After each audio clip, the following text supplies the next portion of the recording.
She was standing near my mailbox again, pretending to water her dead flowers. I watched from my porch, pretending not to notice. The moment I turned my back, I heard the soft click of metal. My mailbox opening. She did it again. Karen, the woman who somehow believed the entire street was her kingdom. I walked down calmly, though my blood boiled. "Lose something, Karen?" I asked.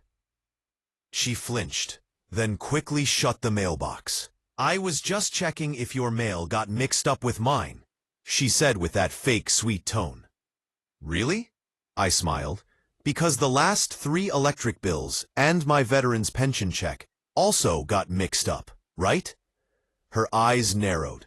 "Maybe if you kept your property neat, people wouldn't confuse your mailbox with community property." Community property. That's what she called it, as if she owned my front yard too. I took a breath and turned back toward my house, pretending to let it go. But inside, I was done playing nice. I knew she'd come again. She couldn't help herself. The woman lived off control. That night, I sat in my garage under the dim yellow light, holding a small metal mousetrap and grinning. "You want to keep sticking your hand where it doesn't belong?" I whispered. "Then let's see how brave you really are." I carefully placed the trap inside the mailbox. Not to hurt her, just to teach her a lesson. It wasn't about pain. It was about proof. Because tomorrow, when she screamed, I'd finally have what I needed to make her stop. The next morning, I sat on my porch with my coffee, pretending to read the newspaper, but watching that mailbox like a hunter waiting for a sound. The street was quiet. Too quiet. Then, right on schedule, I heard her flip-flops smacking against the driveway. Karen strutted down the sidewalk, holding her little white dog, acting innocent as ever. She looked around, pretending to tie her shoe, then reached toward my mailbox. I almost laughed. Her hand slipped inside, then snap! Her scream broke the silence of the neighborhood. "Ah! What the hell?" she yelled, dropping the leash. Her tiny dog bolted across the lawn. She pulled her hand out, red from the metal bar, shaking it like she'd been attacked by a wild animal. I stood up slowly, coffee cup in hand. "Everything okay, Karen?" I asked, as calm as Sunday morning. You did this!" she shouted, pointing at me. "You put a trap in there! You could have killed me!" I raised an eyebrow. "Killed you?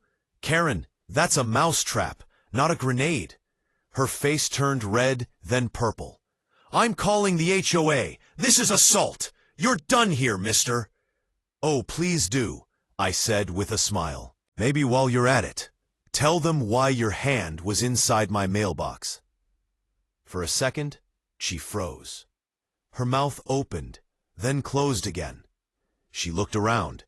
Neighbors had come out. Mrs. Jenkins from next door whispered something to her husband, and I could tell they'd seen everything. Karen stormed off, clutching her hand and yelling something about lawsuits and rules. I just sat back down and took another sip. But what I didn't know was that she wasn't done yet. That trap didn't just snap her hand, it snapped her pride. And Karen was about to come back harder than ever.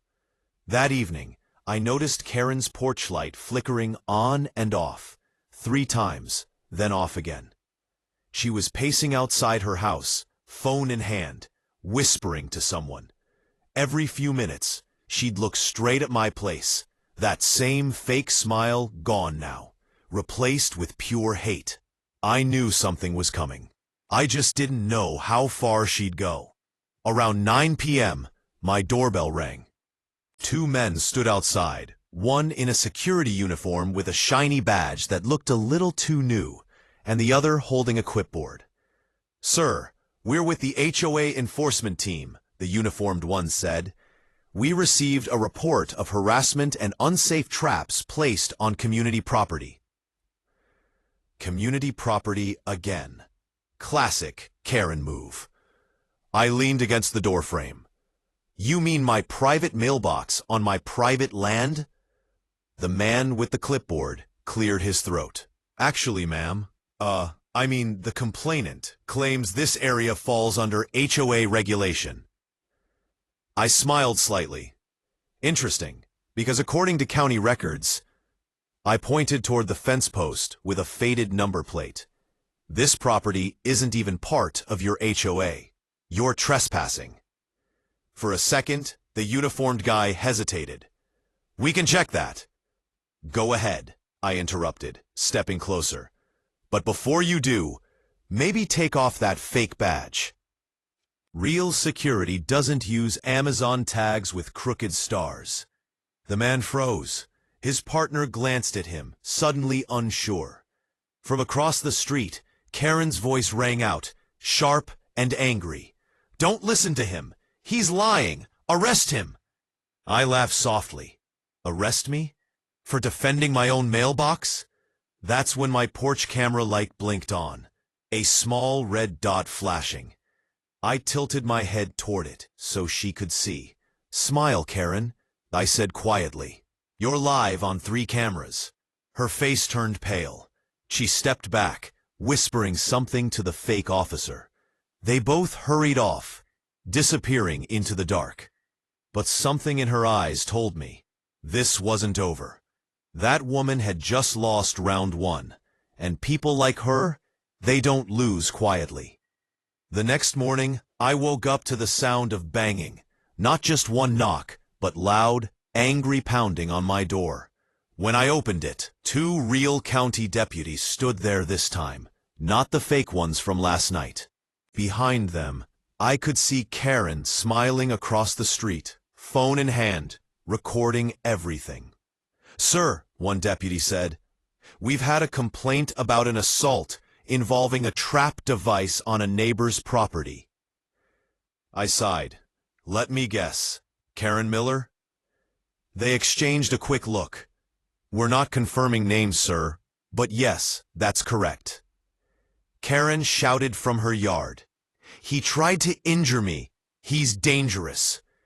I kept my cool. Officers, my mailbox is on my property. She's the one who's been stealing my mail for weeks. I have video proof of her opening it several times.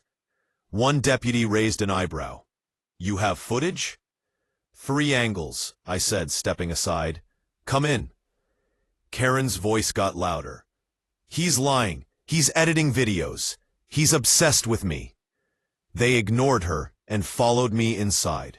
I showed them my laptop, clicked play, and there she was, clear as daylight, opening my mailbox, pulling out envelopes, even looking over her shoulder before walking off. The room went silent for a moment. Then the deputy nodded. That's all we need. Thank you, sir. Across the street, Karen realized something had shifted. Her smile vanished as the deputies walked over to her lawn instead. She started yelling, You can't do this! He's framing me! I'm on the HOA board! I stood on my porch, arms crossed, watching her panic. She tried to walk away, but they stopped her. One of the officers said something I couldn't hear, and then they cuffed her, right there in front of everyone. The neighbors peeked from their windows. Mrs. Jenkins gasped. Karen screamed, This isn't over. You'll regret this. Maybe she was right, because as the police car pulled away, I noticed her husband standing in the doorway of her house, staring straight at me. And the look in his eyes said one thing. Karen wasn't the only problem on this street.